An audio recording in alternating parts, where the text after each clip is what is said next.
ambiguïté ou espoir, ce qui te fait mal, c'est pas le mot qui a été employé, c'est ce que toi tu y mets derrière. Elle t'a dit, après une conversation, elle t'a dit: «Je t'embrasse» et toi tu t'es dit qu'il y avait peut-être encore quelque chose entre vous, quelque chose à sauver.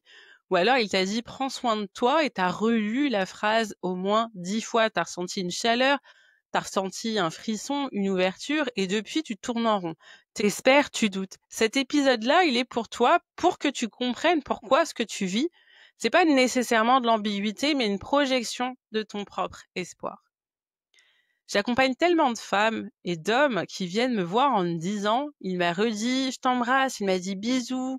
Est-ce que tu crois qu'il m'aime encore? Est-ce que je dois voir ça comme un signe?»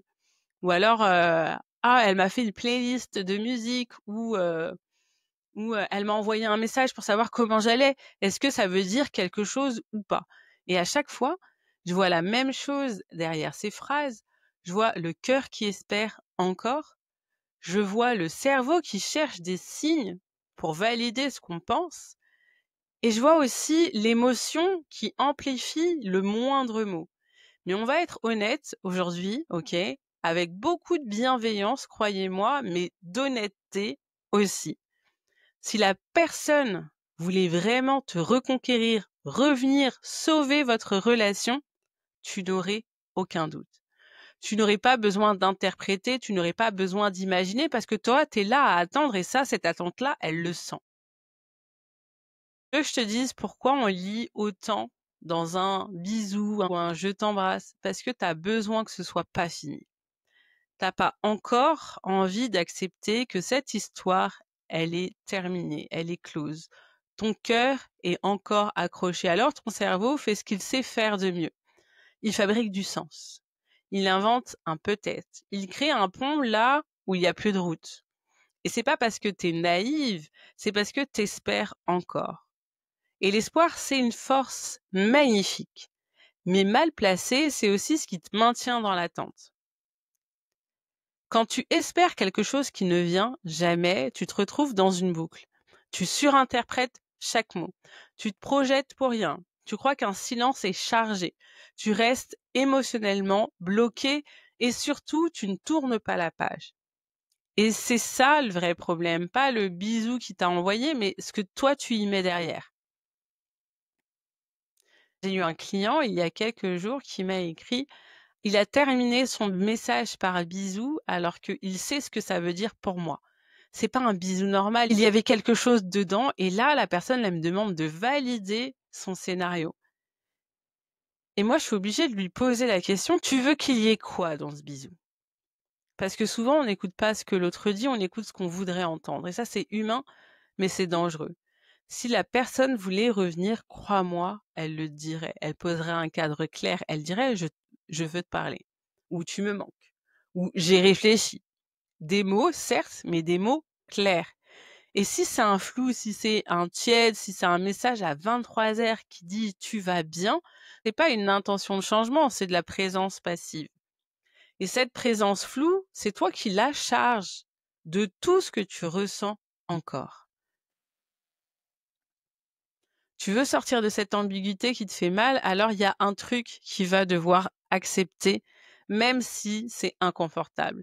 C'est pas à l'autre de clarifier, c'est à toi de te poser les vraies questions. Tu peux pas rester suspendu à un mot, tu peux pas rester suspendu à une phrase, à une chanson et attendre qu'un jour, comme par magie, la vérité t'arrive. Si tu veux être en paix, il va falloir que tu prennes ta place, même si c'est difficile, même si c'est compliqué, même si c'est dur et même si ça fait mal. Et surtout, même si tu as peur de la réponse. Premièrement, demande ce que tu veux savoir. Un message flou, ça te fait souffrir. Tu te poses 1000 questions, c'est en boucle dans ta tête. Alors tu peux et tu devrais envoyer ce message. J'ai besoin de clarté. Ce message, est-ce que c'est une ouverture ou est-ce que je me fais des idées? Ou bien tu peux lui dire: je suis pas à l'aise avec le flou, j'ai besoin de savoir s'il y a quelque chose à reprendre entre nous ou si c'était juste un message poli, gentil. Ça, c'est pas une déclaration, c'est pas une demande d'amour, c'est une reprise de ta clarté mentale. Deuxième chose, observe la réponse, pas ce que tu veux y lire. Et là, sois honnête avec toi. Si la réponse est vague, distante ou froide, c'est non. parce que tu as lancé une chance à l'autre de la saisir. C'est un non, même si ça pique, même si ça te donne envie de relancer encore. Tu n'as pas besoin de lire entre les lignes, tu as besoin de respecter ton besoin de clarté.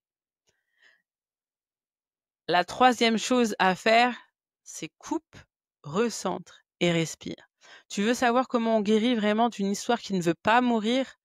On arrête de nourrir le vide.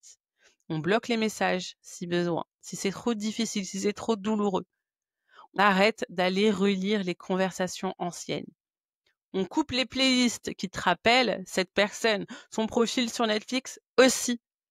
Pas pour oublier, mais pour cesser de raviver l'illusion à chaque fois. C'est pas de la fuite, c'est de l'hygiène émotionnelle. Tu nettoies. Et s'il revient, alors tu verras. Mais pas avant qu'il le fasse clairement, posément, avec des actes et des mots concrets et cohérents. Et là encore, tu as le droit de décider. Mais n'accepte plus cette confusion.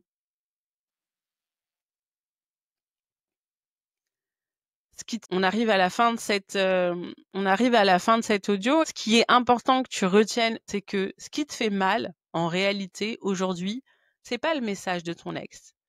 C'est ce que toi, tu y mets derrière. C'est ce que tu refuses d'accepter, ce que tu n'oses pas regarder. Tu as le droit d'aimer profondément quelqu'un et de reconnaître aussi que cette relation n'a plus d'espace pour toi. Tu as le droit de vouloir de la clarté, tu as le droit de refuser l'ambiguïté et tu as le droit de fermer la porte à moitié ouverte pour t'ouvrir pleinement à ce qui te respecte réellement. Alors dis-moi en commentaire, est-ce que toi aussi tu as été accroché à un mot, à une phrase, ou est-ce que tu te sens encore dans une forme d'ambiguïté relationnelle? Dans la description, tu trouveras mon e-book gratuit pour t'aider à y voir plus clair dans tes relations, et si tu sens que tu as besoin d'un cadre pour en sortir, je te propose des accompagnements individuels et sur mesure. Alors abonne-toi pour ne pas louper les prochaines vidéos, active la cloche et surtout, choisis-toi. L'ambiguïté, c'est pas une forme d'amour, c'est une forme de douleur floue que toi seul peux décider d'arrêter. Et c'est souvent quand tu choisis la clarté que la paix commence à revenir.